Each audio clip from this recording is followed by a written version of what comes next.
열린문교회 어린이부 친구들 안녕하세요. 오늘도 전도사님이 하나님의 말씀 가지고 왔어요. 오늘도 한번 즐겁게 들어보아요. 오늘 말씀은 요한복음 3장 16절에서 17절 말씀이에요. 전도사님이 읽어줄게요.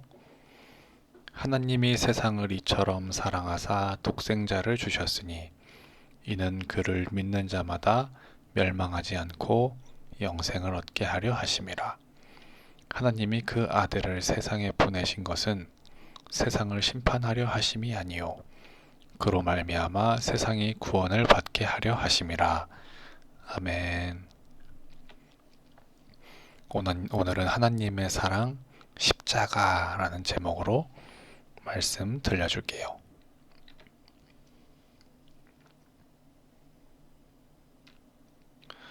여러분, 여기 보이는 게 뭐가 있어요? 주변에서 많이 봤죠? 여기는 교회 꼭대기에 있는 탑이라고 할까요? 거기에 있는 십자가죠. 밤이 되면 이 십자가를 이렇게 밝게 빛나게 하기도 하죠. 노란색으로도 하고 하얀색으로도 하고 빨간색으로도 하고. 왜 교회들은 다 이렇게 십자가를 위에다가 달고 있을까요? 이 원래 십자가라는 것은 아주 옛날에 아주 많은 잘못을 한 사람들한테 그 죄를 이렇게 형벌로 할 때 십자가에서 이렇게 사람을 사형시키는 그러한 상징이었대요.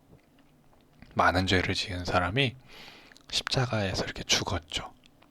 근데 왜 교회는 이 십자가를 교회의 상징으로 달고 있을까요? 오늘은 그 이야기를 한번 들려줄게요. 아주 옛날에 하나님께서 태초에 사람을 창조하셨죠. 아담과 하와가 그 사람이었어요. 이 사람들한테 하나님은 말씀하셨어요. 선과 악을 알게 하는 나무의 열매는 먹어선 안 된다. 그것을 먹는 날에는 너는 반드시 죽을 것이다. 이렇게 말씀하셨죠. 그런데 이 죽는다라는 말의 의미는 이렇게 그 즉시 이렇게 몸이 죽는 것이 아니라 이 죽는다는 것은 하나님과 사람이 아주 아주 깊이 있는 관계를 갖고 있었던 상태였는데 이 관계가 깨어진다라는 그런 의미였어요.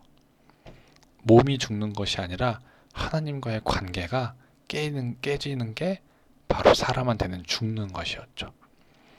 그러고 나서 이걸 듣고 나서 사람이 어떻게 했냐면요. 여러분도 알 거예요. 결국 이 선악을 알게 하는 나무의 열매를 따먹었죠. 그러고 나서 에덴 동산에서 추방을 당할 때 그때도 하나님은 이 아담과 하와를 사랑하셔서 가죽옷을 이렇게 지어서 입혀 주셨죠.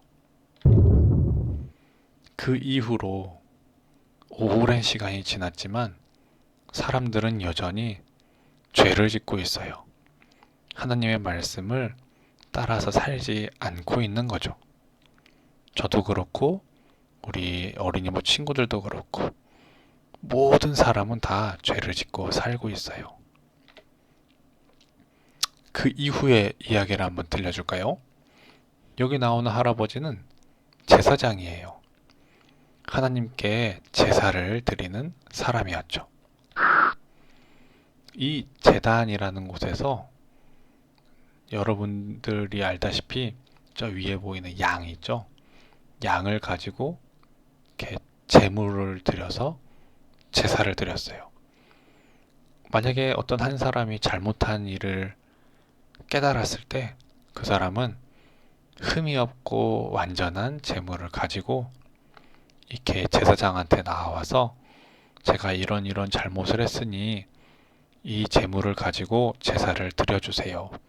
이 제사를 통해서 하나님과 제가 다시금 깊이 있는 좋은 관계로 회복될 수 있도록 해주세요 하면서 제사를 드렸어요. 그래서 이 제사의 종류도 5가지나 있었어요. 어떠한 경우에 따라서 그에 맞는 제사를 드렸던 거죠. 이 제사는 하나님과의 관계를 회복하는 하나의 도구였어요. 이 여자가 어떻게 하고 있나요? 그래요. 지금 양을 가져왔죠? 이게 제물이에요, 제물. 하나님 앞에 가져온 것, 하나님 앞에 드려지는 것이라는 의미이죠. 근데 이 양을 드리는 것은 완전할 수가 없었어요. 왜냐하면 우리는 알고 있는 죄가 있고 모르고 짓는 죄가 있죠. 모르고 짓는 죄는 정말 죽을 때까지 그 죄는 제사로 이렇게 해결하지 못하고 끝나는 거예요.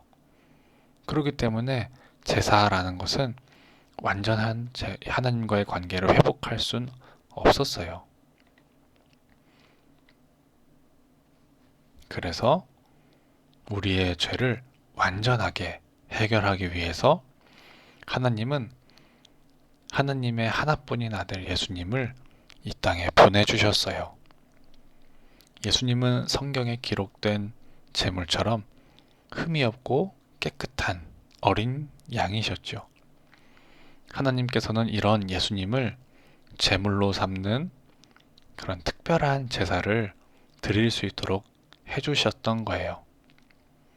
예수님만이 우리의 완전한 죄의 용서를 가져올 수 있는 유일한 제물이셨죠. 어린 양과 같은 예수님이시라는 거. 그런데 하나님께서는 왜 하나뿐인 아들을 제물로 삼으시면서까지 우리의 죄를 용서해 주시려고 했을까요? 그 이유는 오늘 읽은 말씀에 나와요. 말씀 한번 다 같이 읽어볼까요? 시작. 하나님이 세상을 이처럼 사랑하사 독생자를 주셨으니 이는 그를 믿는 자마다 멸망하지 않고 영생을 얻게 하려 하심이라. 아멘. 하나님께서 하나밖에 없는 예수님을 죽이시면서까지 우리의 죄를 용서하시고 우리를 위해서 이렇게 해주신 것은 우리를 사랑하시기 때문이었어요. 우리를 너무너무너무 사랑하시기 때문에 독생자 하나밖에 없는 아들 예수님까지도 주실 수 있던 거예요. 이 예수님께서 우리를 대신해서 제물로 하나님께 드려졌기 때문에 이 예수님을 믿는 사람들은 누구나 영생을 얻게 되었어요. 창세기에서 선악과를 먹은 사람들은 다 죽는다 했죠. 하나님과의 관계가 이제 안 좋아지고 고로 죽은 것과 같은 상태가 되었는데 이제 이 예수님께서 우리를 대신해서 죄를 없애줄 수 있는 제물이 되셨기 때문에 우리의 죄는 이제 사하여졌죠. 없어졌죠. 그래서 다시금 하나님과의 관계가 회복되었어요. 그래서 이제 우리는 영원한 생명으로 살 수 있게 되었어요. 그래서 교회는 이 십자가를 교회 위에다가 달고 있는 거예요. 이 십자가를 바라보면 하나님께서 우리를 얼마나 많이 사랑하시는지 알 수 있죠. 하나밖에 없는 아들을 죽이시면서까지 우리를 사랑해 주셨고 우리에게 영원한 생명을 주신 하나님이세요. 이런 하나님을 생각하면 늘 감사하고 우리도 하나님을 조금 더 사랑해 드릴 수 있는 그런 열린문교회 어린이부 친구들이 되었으면 좋겠어요. 여러분들은 죄가 있어서 죽을 수밖에 없었지만 그런 여러분을 사랑하시기 때문에 하나님은 예수님을 우리를 위해서 보내주셨어요. 예수님께서 우리 대신에 죽어주심으로써 우리의 죄는 이제 없어지고 하나님과의 관계가 좋아지고 그래서 영원한 생명으로 살 수 있게 되었어요. 이런 하나님께 앞으로 더욱더 감사하고 더 사랑해드리며 사는 어린이부 친구들이 될 수 있도록 해요. 오늘 말씀 여기까지고요. 다음 주에도 전도사님이 재미있는 말씀 가지고 올게요. 교회에 와서 예배를 드릴 수 있는 친구들은 교회에서 드려도 되고요. 나오지 못하는 친구들은 집에서 이 말씀 들으면서 하나님 한 번 더 생각하고 예배할 수 있는 그런 시간 갖도록 해요. 다음 주에도 다시 만나요. 친구들 안녕.